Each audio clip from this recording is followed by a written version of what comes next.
A'udzubillahi minasyaitonirrajim. Aku berlindung kepada Allah dari godaan syaitan yang terkutuk. Bismillahirrahmanirrahim. Dengan menyebut nama Allah yang Maha Pengasih lagi Maha Penyayang. Surah Ar-Rahman mulai ayat 41 sampai waktu syuruk. Ya, bisa jadi 67 atau sebelumnya. Kita lihat penjelasannya. Saya terkagum-kagum dengan sahabat saya Ustadz Kiai Haji Dr. Samsul Yakin. Beliau sudah nulis nih tafsir Ar-Rahman. Cuma saya nggak bawa ya. Adanya di laptop ada. Ya, tafsir Ar-Rahman. Nah, dia itu mengutip dari berbagai tafsir dijadikan buku. Tapi insya Allah nanti juga saya akan menulis juga tafsir Ar-Rahman. Jadi bikin semangat lagi. Ya, ini memang begitu.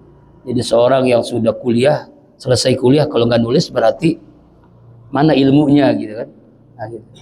Nah, hari ini kita bahas tentang bagaimana kehidupan kesudahan orang-orang yang melakukan kebaikan dan keburukan. Orang yang melakukan pahala, mendapatkan pahala, yaitu surga. Orang yang melakukan keburukan itu pasti neraka. Jadi dua tempat itu. Nah, seperti apa? Mari kita lihat ayat 41. Yu'raful mujrimuna bisimahum. Dikenal atau diketahui al-mujrimun, orang-orang pendosa. Nanti di akhirat, nah kalau sekarang dunia kan orang yang maksiat, orang yang taat wajahnya sama aja kan. Misalnya nggak ada kan, misal kita ngeliat orang maksiat di habis dosa benjol gitu kan, nggak, sama aja. Laki-laki sama perempuan sama. Tapi di akhirat tuh pasti dibedakan. Seperti apa? Bisimahum, tanda-tanda mereka, wajah-wajah mereka itu hitam. Jadi orang yang maksiat walaupun di dunianya cantik seperti istrinya Abu Lahab, namanya Ummu Jamil. Itu wanita tercantik waktu itu, Ummu Jamil. Jadi ibu yang paling cantik, istrinya Abu Lahab. Abu Lahab paling ganteng, paling gagah. Tapi Allah kecam. Kenapa? Karena jahatnya menabi. Dakwahnya berbantah. Surah At-Tabbat kan Al-Lahab. Tabbat tiada abi lahabi ma agna anhu malu wa makasab. Saya selana ronjata lahab wa mru'atu, istrinya sama. Istri itu sama CS maksiat. Ya mungkin kalau sekarang Donald Trump dan istrinya kali, wallahualam. Netanyahu, saya sebut Netanyahu. Ya itu. Mungkin gitulah. Nanti wajahnya tuh hitamnya hitam yang jelek. Ada kan orang hitam manis. Seperti kalau Bapak pernah haji umroh, orang Afrika gitu. Ya hitam, tapi manis gitu. Senyum enak lihatnya. Giginya putih, bersih. Masya Allah. Jadi ini bukan. Ini hitamnya hitam legam, hitam yang jelek banget dah. Maaf. Kalau Bapak pernah ke Ragunan, ke Taman Safari, melihat binatang yang paling jelek. Ini orang lebih jelek dari binatang. Saking parah-parahnya itu. Nauzubillah. Fayukhaju bin nawasi wal aqdam. Lalu mereka diambil, ditarik oleh malaikat, ubun-ubunnya dan kaki-kakinya. Jadi kaki sama ubun-ubun ditarik. Gimana kira-kira tuh? Ubun-ubunnya ditarik, kakinya ditarik. Waduh. Saking apa? Saking gemesnya malaikat Jabaniyah, malaikat Malik kepada orang pelaku dosa. Mari kita lihat tafsirnya. Nah, dalam tafsir Ibnu Katsir dijelaskan, malaikat Jabaniyah itu megang ubun dan kedua kakinya. Lalu langsung dimasukkan ke dalam neraka itu. Abu Lahab, Abu Jahal, Abu yang lain lah. Abu Gosok ya. Kemudian Namrus, Fir'aun, Korun. Saya sebutin nama-nama yang udah pasti neraka, Pak. Kenapa? Karena memang Allah yang mengatakan itu, bukan saya. Ya kan? Abu Lahab, Abu Jahal, kemudian Namrus, Fir'aun, Korun, itu sama aja tuh. Jadi kalau orang yang paling kaya Korun, orang yang penguasa hebat Fir'aun, Namrus. Itu Namrus itu Pak, itu di zaman Nabi Ibrahim. Dia tuh senang banget sama perempuan namanya Sarah. Sarah itu jadi rebutan Nabi Ibrahim dengan Namrus. Sarah itu cantiknya luar biasa. Bangsawan, keturunan ningrat, darah biru. Tapi Sarah cintanya kepada Nabi Ibrahim. Nah, Nabi Ibrahim kenapa? Karena akhlaknya, ibadahnya, taat kepada Allah. Namrus, dia kan merasakan berkuasa. Ternyata kok Sarah kok sukanya sama orang, tapi emang orang kaya juga. Ibrahim itu kaya, Pak. Kaya, dermawan, berani. Saking beraninya, setiap tahun kurban. Nih, ini kan Idul Adha ya. 1000 ekor kambing, 300 ekor onta. Coba kalau dirupiahkan, 1000 dikali 3 juta, 3 miliar. 300 dikali 50 juta. Coba hitung. Nah, sekitar, ya hitung aja dah. Sekitar lebih 15 miliar ya. Puluhan juta, miliar lah. Dan itu setiap tahun, Pak. Nabi Ibrahim setiap tahun korbannya 1000 ekor kambing, 300 ekor onta. Saya tanya, ada nggak di Indonesia orang kaya berani begitu kurbannya? Saya belum pernah menemukan. Paling juga 1 sapi. Wah, heboh itu, Pak. Hebohnya Masya Allah. Indonesia tahu. 5 ton nih. 1. Bukan 300. Nabi Ibrahim 300. Kambingnya 1000. Nggak pernah saya dengar ya. Bayangkan tuh. Jadi malu kita ke Nabi Ibrahim kalau kita nggak kurban Idul Adha, Pak. Maaf nih. Almarhum Ustaz Arifin mengatakan perokok wajib kurban, wajib aid. Kenapa wajib? Coba hitung rokok. 1 bungkus 20.000 misalnya. 1 hari. Sebulan berapa? Setahun berapa? Kalau dihitung-hitungan bisa untuk beli kambing kan? 3 juta. Nah, dia nggak kurban, dosa hukumnya.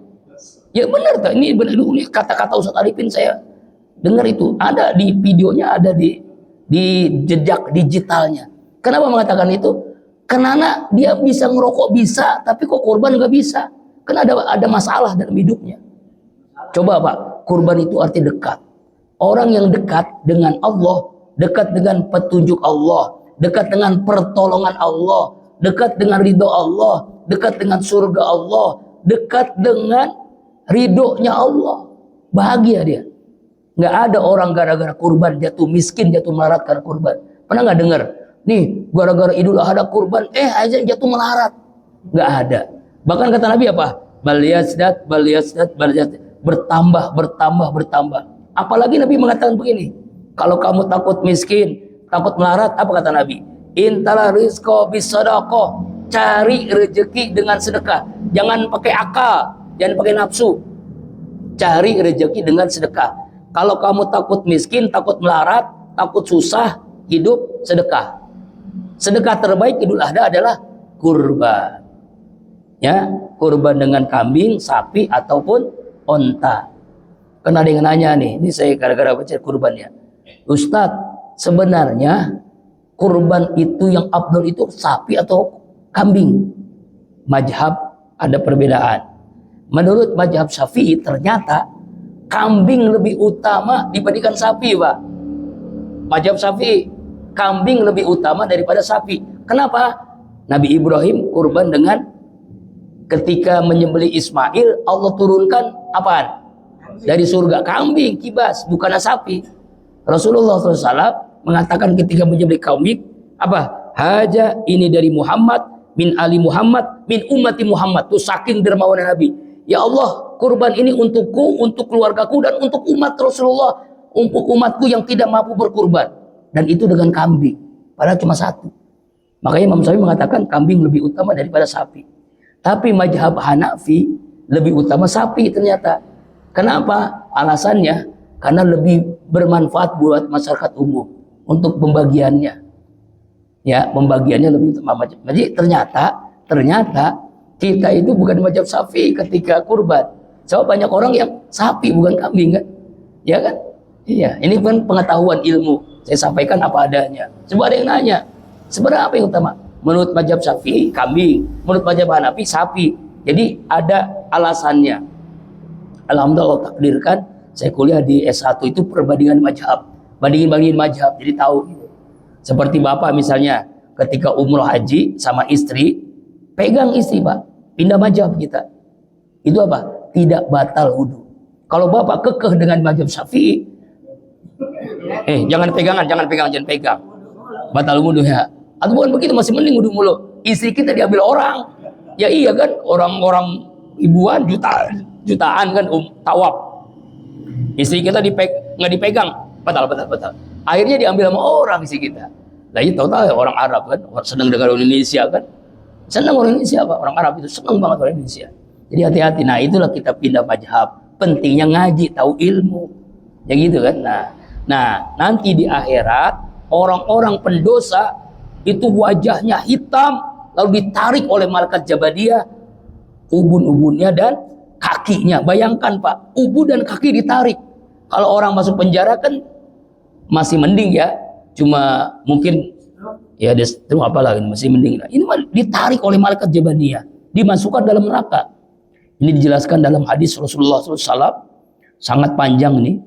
Ubun-ubun dan kedua kakinya disatukan dengan rantai dari arah belakang punggungnya.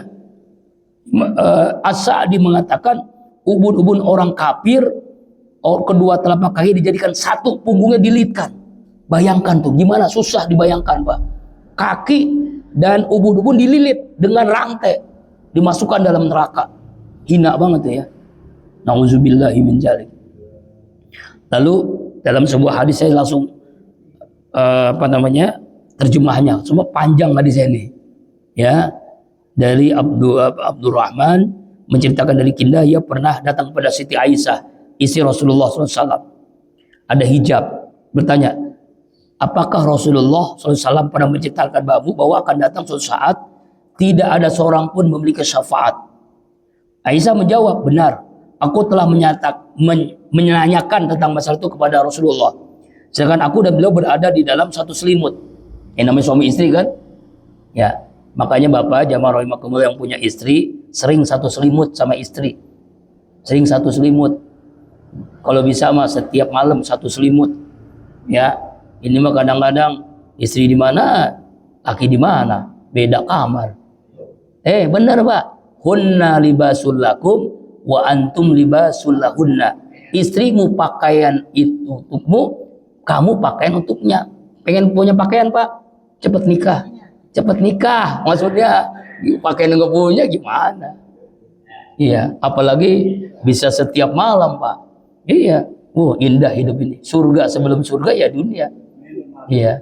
Iya, surga sebelum surga, satu selimut. Iya, satu selimut Pak. Kalau satu selimut kan pengennya beribadah. Ya apa kata Allah? Ini Allah mengatakan nih. Apa?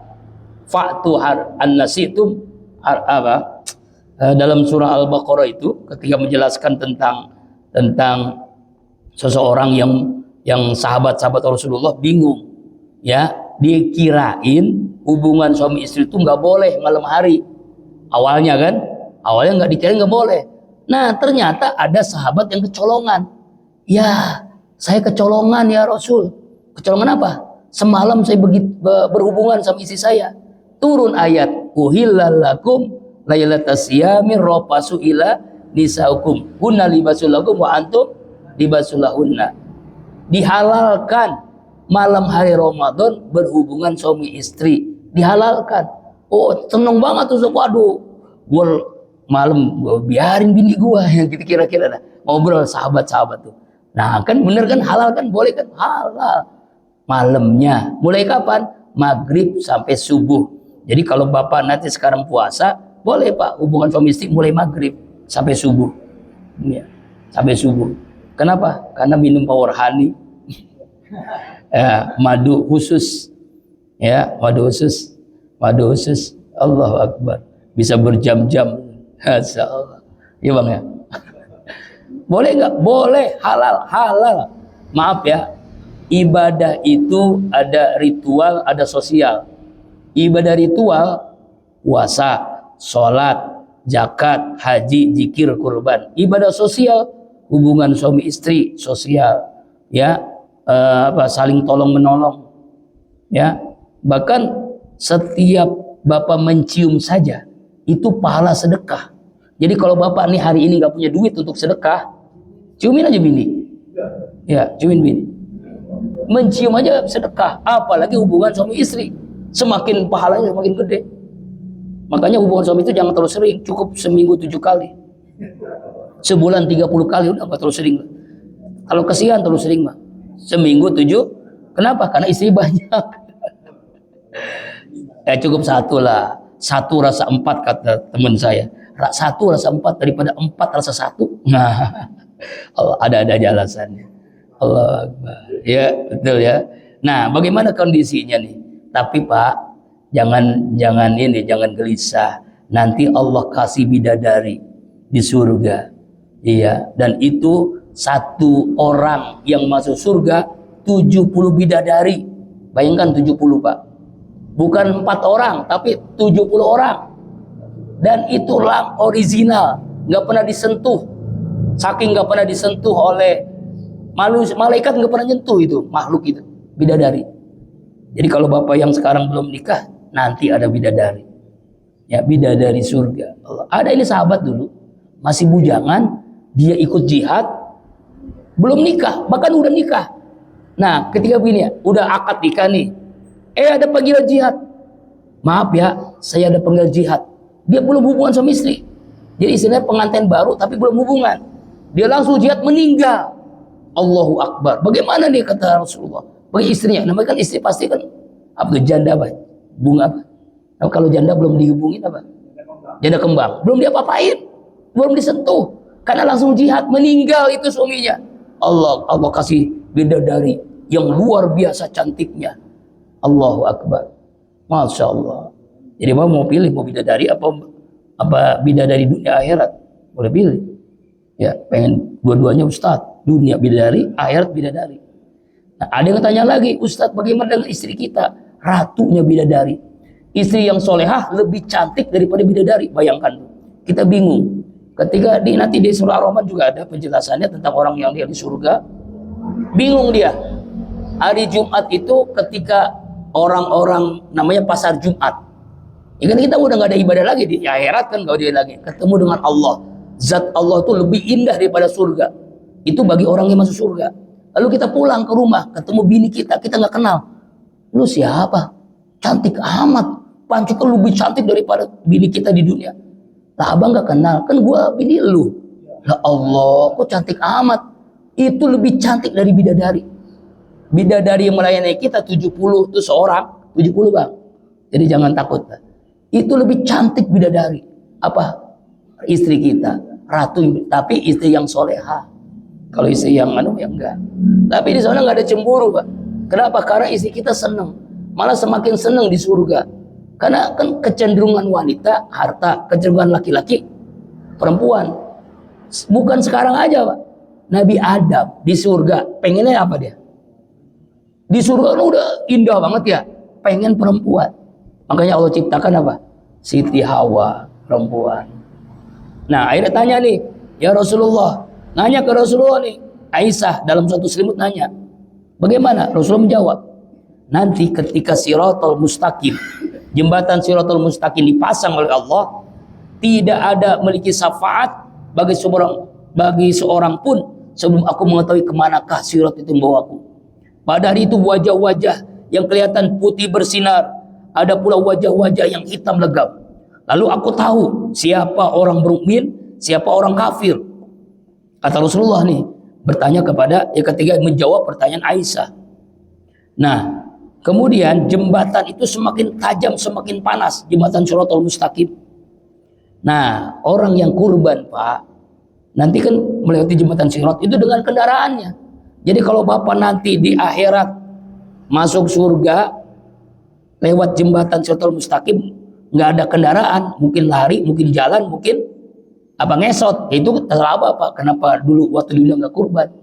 Gitu. Nanti di antara manfaatnya orang kurban punya kendaraan menuju surga. Kendaraan seperti apa? Ya bukan naik kambing, bukan naik sapi, bukan naik onta, naik kendaraan. Maaf, Bapak dari rumah ke sini naik motor kan? Ya, kendaraan kita tuh. Nanti di surga juga begitu. Ada kendaraannya. Makanya saya salut sama seorang pemulung, tukang sampah. Duitnya susah, tapi dia setiap tahun kurban dengan kambing yang besar. Wartawan nanya di TV ini, kenapa ibu selalu kurban? Begini Pak, alhamdulillah Allah perintahkan saya kurban dengan kambing. Coba Nabi Ibrahim Allah perintahkan sembelih anaknya sendiri. Itulah yang membuat saya setiap tahun berkurban. Padahal susah hidupnya, rumahnya reot. tapi dia berkurban setiap tahun. Malu rasanya kalau kita nggak berkurban. Allahu Akbar. Lalu jembatan itu semakin hari semakin tajam, semakin panas jembatannya. Jembatan Shiratal Mustaqim itu. Rasulullah menjawab, makin bertambah tajam, makin tajamnya seperti pedang, makin panas seperti api. Orang mukmin itu melewatinya walaupun tajam nggak bisa membahayakan sedikit pun orang mukmin itu, orang beriman. Orang munafik ya bergantung, ngesot bergantung dengan jembatan itu sampai akhirnya di tengah jatuh. Ya, sampai kedua tangannya, kakinya bergantung di jembatan itu. Padahal panasnya, tajamnya luar biasa. Tajamnya lebih dari pedang, panasnya lebih panas dari api. Tapi tetap dia berpegang karena di bawahnya neraka. Tapi orang mukmin itu indah aja. Ada yang jalan, ada yang ngesot, ada yang lari, ada yang naik kendaraan. Tergantung amalnya.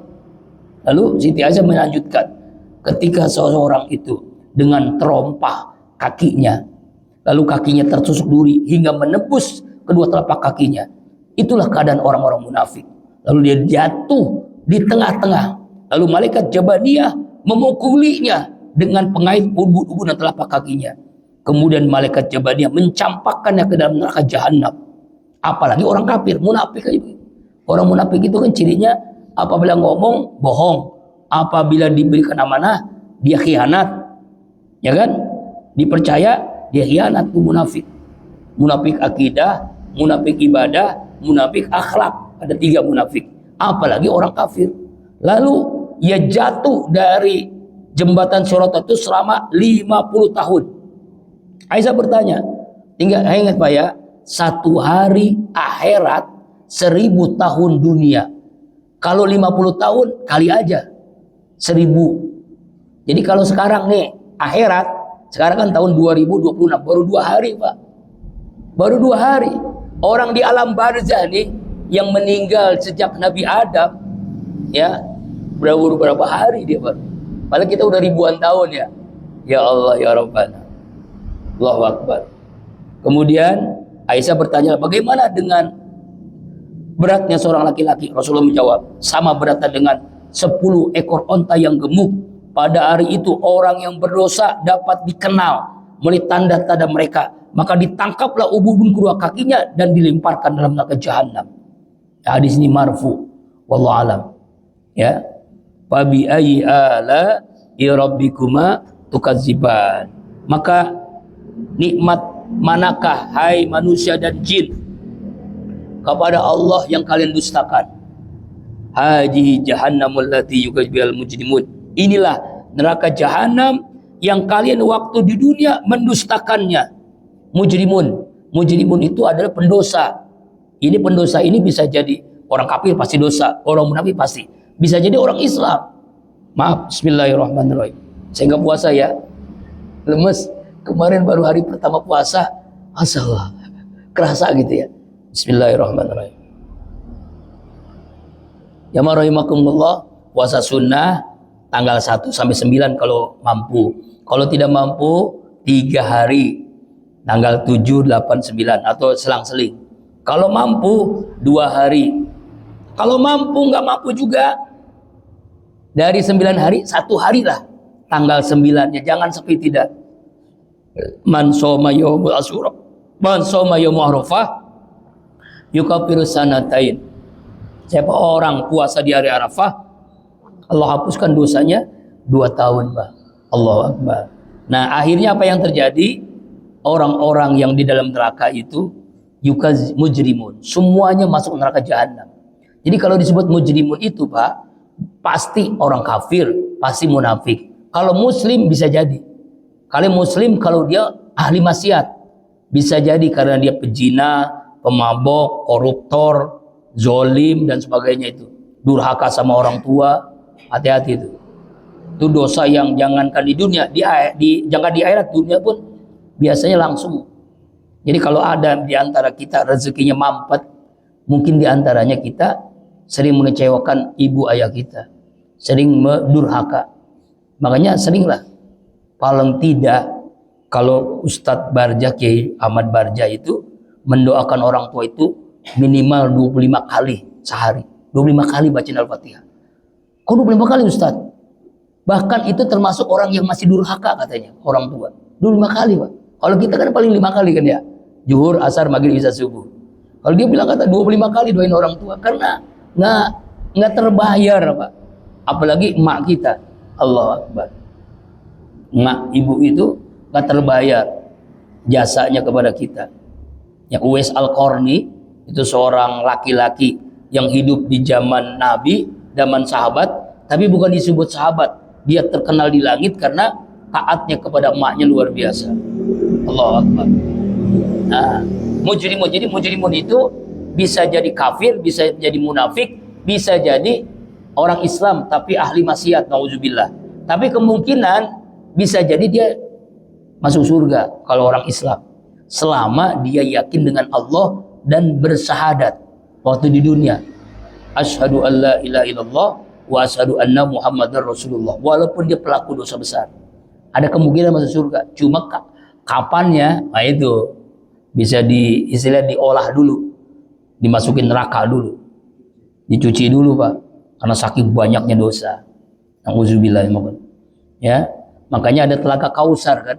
Telaga Kausar itu ketika orang yang masuk neraka dimasukin telaga Kausar, bersih lagi. Nah kita ketemu tuh. Lah ente kemana aja kok baru di sini? Iya memang saya masuk surga. Cuma waktu di dunia saya pernah ninggalin sholat, saya pernah berzina, pernah korupsi. Nah itulah akhirnya baru sekarang masuk surganya. Alhamdulillah dulu pernah syahadat waktu nikah. Alhamdulillah saya nikah bersahadat kan, nikah pakai syahadat kan? Itu akhirnya saya masuk Islam, masuk surga. Alhamdulillah. Yatufuna bainaha wa bainaha mimin an. Mereka berputar-putar di antara neraka, di antara mereka air mendidih yang sangat panas. Nauzubillah. Ini keadaan orang-orang kafir nih. Jadi orang kafir itu disiksa dalam neraka, lalu mereka haus. Bagaimana supaya minum? Ya, mereka berputar-putar tuh kayak orang tawaf, kebingungan mencari air. Ada air tapi air yang hamimin an. Air yang sangat mendidih. Gimana kira-kira Pak? Kalau Bapak pernah melihat air yang mendidih, masak air tuh, mungkin kalau di dunia kan paling kalau minum ini melepuh ya, sedikit aja melepuh. Ini lebih daripada itu Pak. Ya, airnya itu namanya hamim. Dijelaskan dalam tafsir Ibnu Katsir, hamim itu minuman yang panasnya sama dengan tembaga yang dilebur. Hingga ketika minum usus dan isi perutnya hancur. Allahu Akbar, na'udzubillah min dzalik. Dijelaskan dalam surah Al-Mu'min, ijil aglalu fi a'naqihim wasalasiu yushabun fil hamim summa fin nari yusjarun.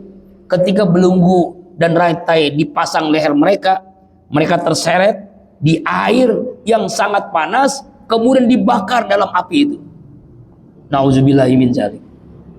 Fa bi ayyi ala rabbikuma tukadziban. Nikmat apakah yai manusia dan jin yang kalian selama ini dustakan? Kemudian ayat 46. Waliman khofa. Udah, jangan lama-lama jelasin neraka ya. Ribet. Ya, kita sekarang jelasin surga ada. Ini ayat 46. Waliman khofa. Bagi orang yang takut kepada Allah, bagi orang yang takwa, bertakwa takut. Maqama rabbihi, maka yang menghadap maqam, menghadap Allah Tuhannya, jannatani, dapat 2 surga. Nah ini ada ulama yang menjelaskan surga dunia, surga akhirat. Ada juga yang menjelaskan di surga itu ada bagian dalam, ada bagian luar. Artinya begini Pak, orang yang takut kepada Allah, orang yang bertakwa dapat 2 surga. Kalau almarhum Ustaz Arifin itu belum menjelaskan surga dunia, surga akhirat. Apa itu surga dunia?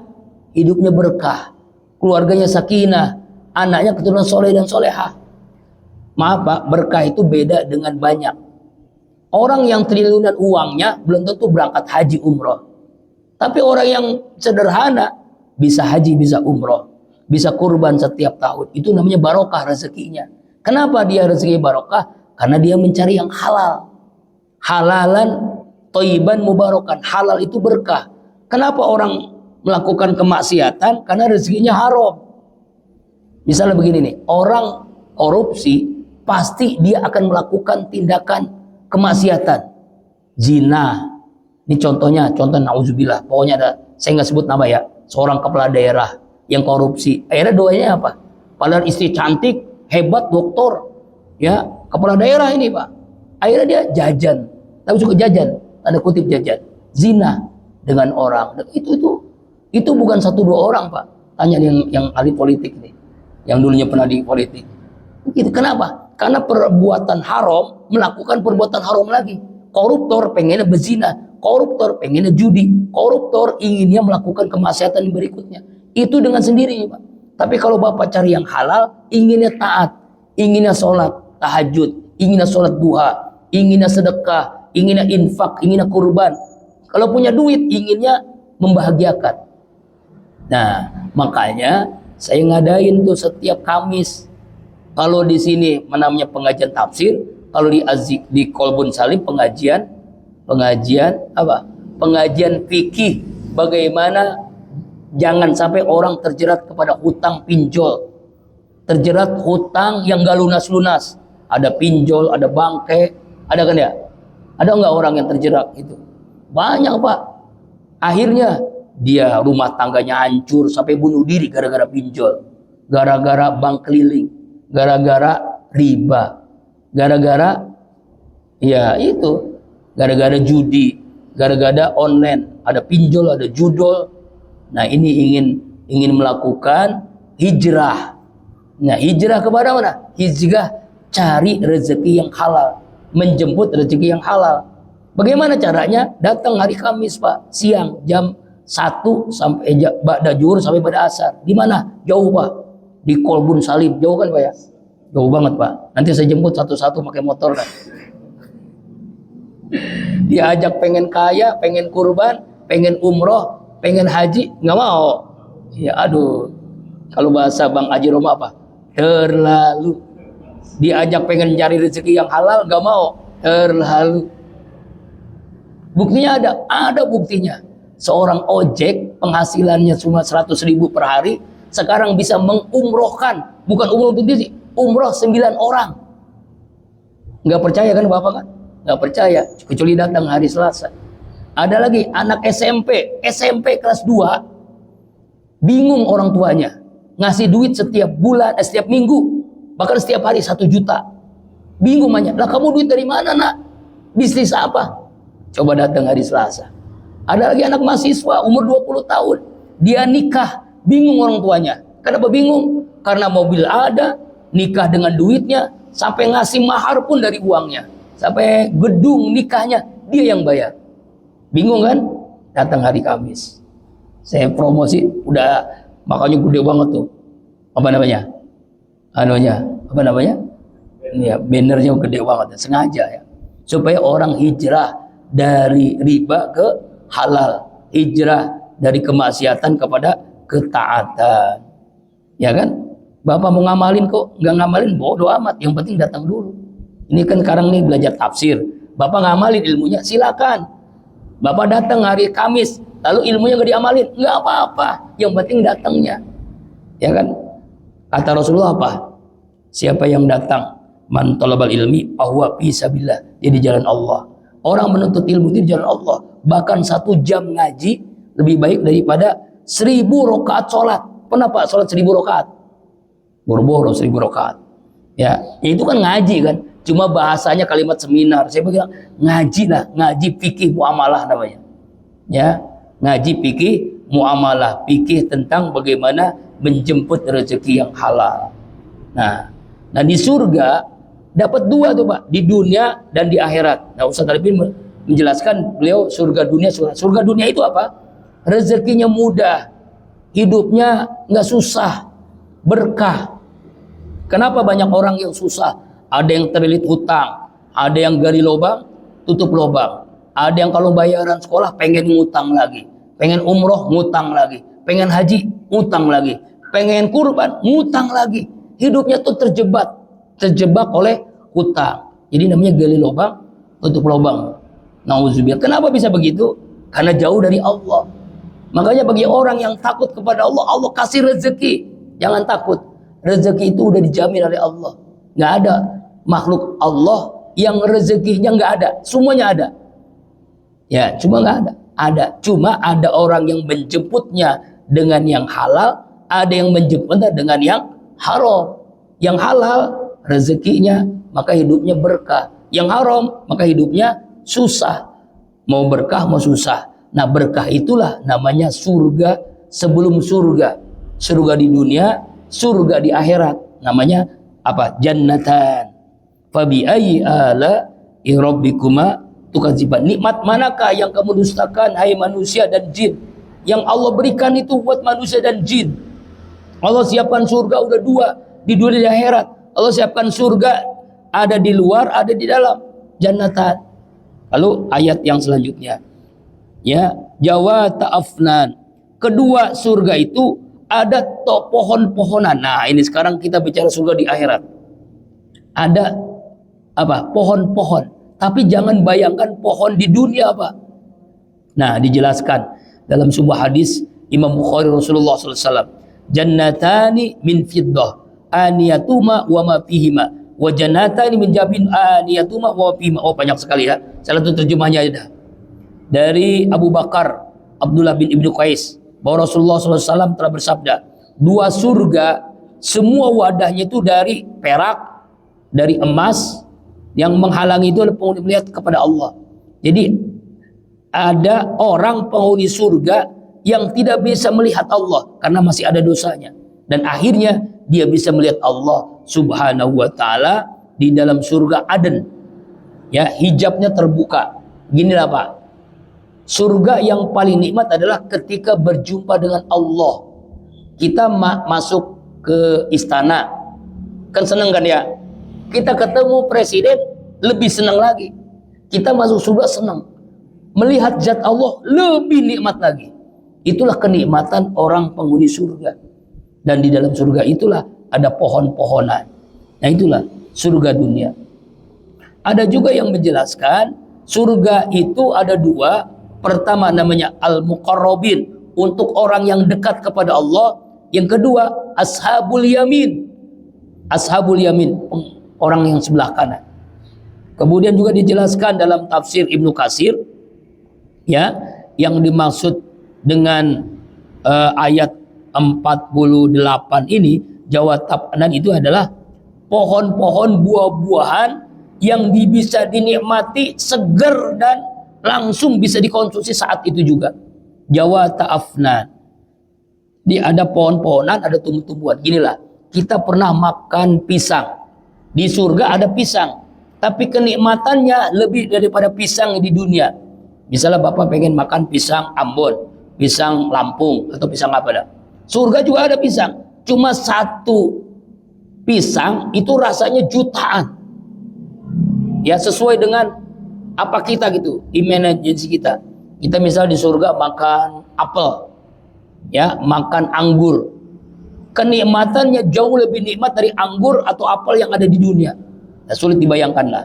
Buahnya langsung segar dan langsung dikonsumsi. Ini dalam tafsir Ibnu Katsir dijelaskan. Fabi ayyi ala rabbikuma tukadziban. Nikmat apakah yang kalian dustakan selama ini, hai manusia dan jin? Lalu ayat yang selanjutnya, fihi ma'ainani tajriyan. Di dalam surga itu ada dua mata air. Ainani. Udah surganya dua, mata airnya dua. Apa itu? Air dan khomer. Bisa madu, bisa minuman keras. Tajriyan, yang mengalir keduanya. Tapi Bapak jangan bayangkan seperti khomernya dunia. Misalnya ada whisky apa? Ada minuman-minuman keras dah, ada bir, whisky dan brandy, bukan.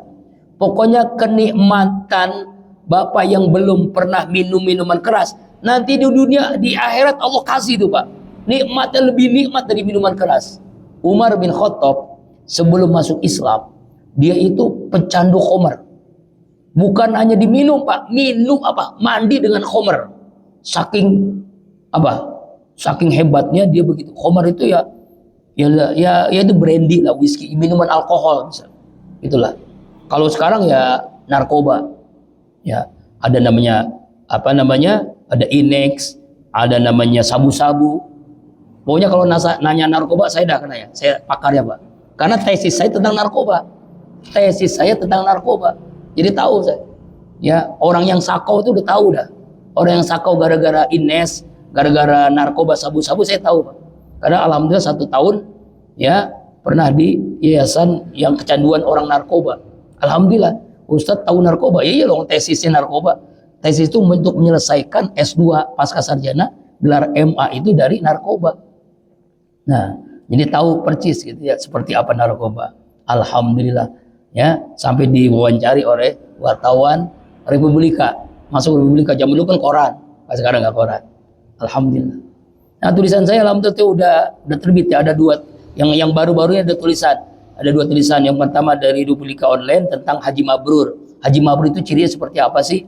Nah, saya tulis di Republika Online. Yang kedua tentang masalah amalan bulan Dzulhijjah. Ini tulisan saya di inilah.com. Inilah.com ini yang punya Jamaah Tabligh nih. Inilah.com ini. Ya, dia sama saja dengan koran Republika, cuma dia anunya di apa? Di medsos, di media elektronik. Inilah.com. Nah, itu sama aja tuh. Ya, alhamdulillah. Jadi dakwah itu ada dakwah tulisan, ada dakwah lisan, ada dakwah harta. Nah, jadi itu pengen semuanya. Ya, tuh, pengen dakwah harta. Jadi pengen kaya. 10 sahabat Rasulullah yang dijamin Rasulullah masuk surga, 9 sahabat orang kaya semua. Hanya 1 yang miskin. Kenapa miskin? Karena sibuknya dia ngaji, sibuknya menuntut ilmu. Jadi 9 orang itu kaya semua. Saking kayanya, Utsman bin Affan namanya sampai sekarang ada dalam rekening bank di Saudi Arabia atas nama Utsman bin Affan. Kenapa di Saudi Arabia, di Mekah, Masjidil Haram, Masjid Nabawi tidak ada kotak amal kayak kita nih, kayak saya minta-minta? Karena di sana mah udah beres semuanya. Wakaf itu udah setiap saat. Karena hasil bank, misalnya ada hotel tuh, itu semuanya berapa persen untuk Masjidil Haram, Masjid Nabawi. Dan Masjidil Haram itu masjid yang termegah di dunia. Jadi paling mahal bangun di dunia itu Masjidil Haram, Pak. Iya, salah satu keajaiban di dunia. Jadi kalau pengen tahu nih di dunia ini bangunan yang paling mewah, paling harganya bukan hanya triliun, bilion Pak, lebih daripada triliun. Ini keramiknya, kalau Bapak tawaf, mudah-mudahan bisa tawaf ya, amin. Tawaf jam 1 siang, harusnya kan panas, enggak panas Pak. Saya udah nyoba, habis johor saya tawaf, pengen di Hajar Aswad, dikirain mah gampang, penuh juga, masya Allah. Karena orang nyangkanya panas, enggak panas Pak. Jadi enggak kayak kita misal kalau panas tuh ya kan panas di sana kan 50 derajat. Tapi kalau di luar Masjidil Haram panas, kerasa emang. Pernah sampai kaki saya itu sampai melepuh karena nggak pakai sendal, sendalnya hilang, bukan hilang sebenarnya. Lupa naruhnya di mana gitu. Dibenain sama askar. Iya, dibenain sama askar, dibenain karena salah naruh. Makanya Pak harus bawa tempat, nih kayak bawa tas begini, harus bawa tas ke sana. Iya, harus naruh sendal, naruh macam-macam itu. Sebab kalau nggak itu hilang, Pak, hilang itu. Emang nggak hilang sebenarnya, ada tempat sendal, cuma kita lupa. Makanya dipoto, ya, banyak banget sendalnya. Kadang-kadang sama, waduh. Nah, itu pernah pengalamin saya, itu pernah sakit sampai berdarah tuh kaki. Tapi kalau tawaf enggak, Pak. Kenapa? Itu keramik termahal di dunia yang ada satu-satu di dunia. Keramik dari Yunani itu. Itu hebatnya Saudi itu. Keramik dari Yunani. Itu saya merasakan. Makanya enggak. Iya, boleh bapak tawaf dah, insyaallah. Dan itu sepeser pun nggak ada minta uang, minta bantuan, nggak ada, Pak. Kenapa? Karena wakafnya para sahabat dari dulu. Wakafnya amal jariahnya. Itulah hebatnya tuh orang, Pak. Makanya jadi orang kaya, Pak. Ya, diajak kaya nggak mau, ya susah. Mudah-mudahan bisa kaya ya, insyaallah. Bisa umroh, bisa haji, bisa kurban setiap tahun, amin. Allahu Akbar walillahil hamd. Ya, saya mau Ustaz boro-boro saya mah. Ya itu namanya putus asa duluan. Kaya miskin takdir Allah memang. Cuma kita menjemput supaya jadi orang kaya.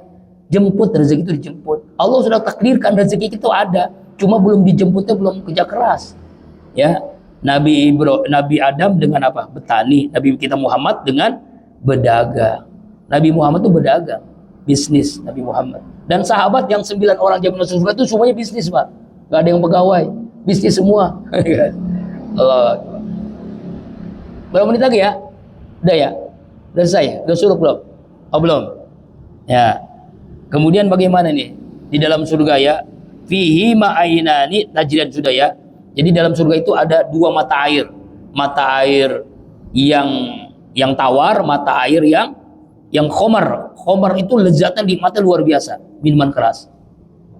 Fihima fabi ayyi ala'i rabbikuma tukadziban. Apalagi nih, Masya Allah. Fihima min kulli fakihatin zaujat. Di dalam surga keduanya setiap buah-buahan itu berpasang-pasangan.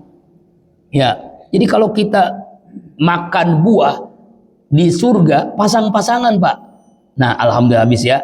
Seperti apa pasangan-pasangan makanan buah? Kalau di dunia kan buah ya buah-buah aja. Kalau di akhirat, di surga pasang-pasangan. Ada laki, ada buah laki, ada buah perempuan. Nah, seperti apa? Insya Allah kita lanjutkan minggu yang akan datang sampai ayat, berarti sampai ayat Zaujan 52 sampai 53 ya. Insya Allah 54 minggu yang akan datang. Wallahu a'lam bishawab.